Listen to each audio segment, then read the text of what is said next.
Hello students, how are you? Hope this video will find you healthy and prosperous. This is Samreen Hashmi and the topic which we are going to discuss today is the role of light and chlorophyll in photosynthesis. As we were discussing the process of photosynthesis and its different phases, so today's topic is to discuss the role of different factors that drive the photosynthesis.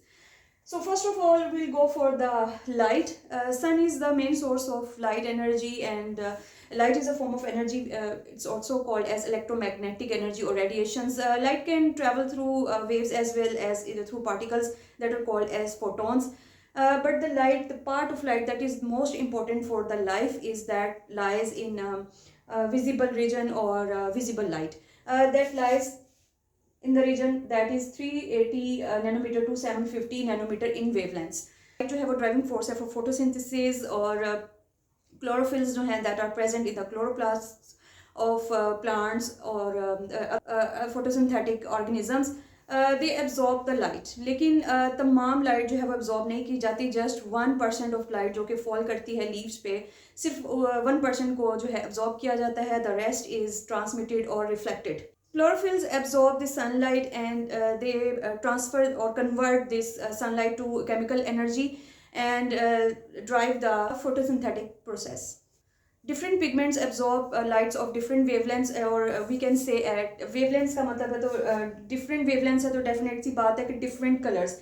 तो different pigments जो कि present होते हैं in chloroplasts, तो वो different जो pigments है different colours को और डिफरेंट वेवलेंथ्स को की लाइट को एब्जॉर्ब करते हैं और फोटोसिंथेसिस का प्रोसेस कैरी आउट करते हैं. Lights work only when the pigments that are present in chloroplast absorb it. अगर वो एब्जॉर्ब ही नहीं करेंगे पिगमेंट्स को तो फिर डेफिनेट सी बात है वर्क कैसे करेगी. तो उसके लिए जो है इसकी एब्जॉर्प्शन के लिए ज़रूरी है कि डिफरेंट पिगमेंट्स प्रेजेंट हों to carry out the photosynthesis.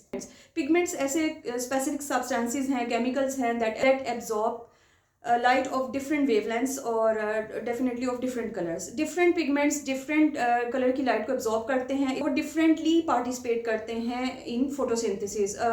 Her pigment की अपनी effectiveness होती है, depend करता है कि वो किस color की light को absorb कर रहा है. Mostly जो लाइट जो एब्जॉर्ब की जाती है फोटोसिंथेसिस में पार्टिसिपेट करती है दैट इज मेनली जो कैरी आउट करती है photosynthesis that is blue and red. और ये फॉल करती है 430 nanometer that stands for blue and 670 nanometer for red respectively. Class में different types of pigments present होते हैं लाइक क्लोरोफिल्स एंड कैरोटिनॉइड्स. अब हम अगर बात करें क्लोरोफिल की तो क्लोरोफिल जो है वो in eukaryotic cells A, B, C, D ये डिफरेंट टाइप्स के क्लोरोफिल मौजूद होते हैं. बट मेन जो फोटोसिंथेटिक पिगमेंट है दैट इज क्लोरोफिल A. वो इसलिए है कि chlorophyll A is the pigment that takes part directly in that is directly involved in light reactions of photosynthesis. तो अगर directly involved chlorophyll A है तो definitely हम इसको कहते हैं main photosynthetic pigment. इसके अलावा क्लोरोफिल ए जो है दैट इज ब्लू ग्रीन. उसका जो कलर है वो ब्लू ग्रीन है. बी ए जो क्लोरोफिल बी है उसका कलर येलो ग्रीन होता है. क्लोरोफिल ए जो लाइट एब्जॉर्ब करता है mostly that is blue and red. और क्लोरोफिल बी जो मोस्टली जो लाइट एब्जॉर्ब करता है that is blue and yellow. और ग्रीन येलो इंडिगो लाइट को लेस एब्जॉर्ब किया जाता है, इसको रिफ्लेक्ट किया जाता है. That is why most of the plants जो हैं वो अपेयर होते हैं ग्रीन, क्योंकि मेनली ग्रीन लाइट को यूटिलाइज नहीं किया जाता फॉर फोटोसिंथेसिस और इसको मेनली रिफ्लेक्ट किया जाता है.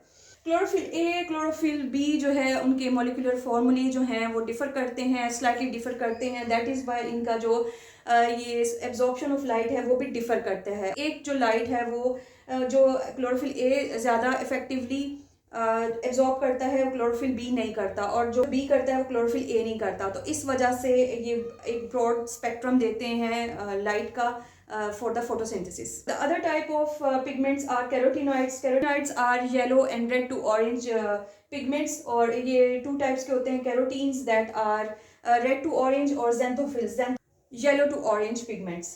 कैरोटिनॉइड्स जो मेनली एब्जॉर्ब करते हैं light that is blue violet range, और इसकी जो वेवलेंथ है 400 से 500 नैनोमीटर होती है. तो इस तरीके से मुख्तलिफ पिगमेंट्स मुख्तलिफ वेवलेंथ की या मुख्तलिफ कलर की लाइट्स को एब्जॉर्ब करते हैं और इस तरह ब्रॉड स्पेक्ट्रम देते हैं of light for the process of photosynthesis. I have already discussed that chlorophyll A is the main photosynthetic pigment, और उसका रीज़न भी मैंने बताया है कि ये chlorophyll A है जो directly involved है in light reactions. Of photosynthesis. और बाकी जो पिगमेंट्स है like chlorophyll B and carotenoids, जिसमें कैरोटीन, ज़ैंथोफिल्स, ये सब जो हैं एक्सेसरी पिगमेंट्स कहलाते हैं। इनको एक्सेसरी पिगमेंट्स इसलिए कहा जाता है क्योंकि ये एब्जॉर्ब करते हैं डिफरेंट लाइट को और उसको फिर प्रोवाइड करते हैं एनर्जी को क्लोरोफिल ए को to carry out the photosynthesis. Chlorophyll B and carotenoids are called as accessory pigments. Accessory pigments इनको क्यों कहा जाता है? क्योंकि ये एब्जॉर्ब करते हैं डिफरेंट लाइट्स को, डिफरेंट कलर्स की लाइट्स को, डिफरेंट वेवलेंथ्स को, और अदर देन क्लोरोफिल ए से ये ब्रॉडर स्पेक्ट्रम देते हैं ऑफ लाइट जो कि प्रोवाइड करती है एनर्जी टू कैरी आउट और to drive the photosynthesis. Accessory pigments इनको इसलिए कहते हैं, एब्जॉर्ब करते हैं डिफरेंट लाइट्स को जो कि क्लोरोफिल ए एब्जॉर्ब नहीं करता, उसको एब्जॉर्ब करते हैं, उसको ट्रांसफ़र करते हैं उस एनर्जी को क्लोरोफिल ए तक, और क्लोरोफिल ए फिर इन रिटर्न जो है वो ड्राइव करता है फोटोसिंथेसिस को। That is why they are called as accessory pigments. So these were certain points regarding the role of light and chlorophyll in photosynthesis. Hope this video will be informative for you. If you have any question or ambiguity, then write in comments. Please like and subscribe the video. Thank you so much.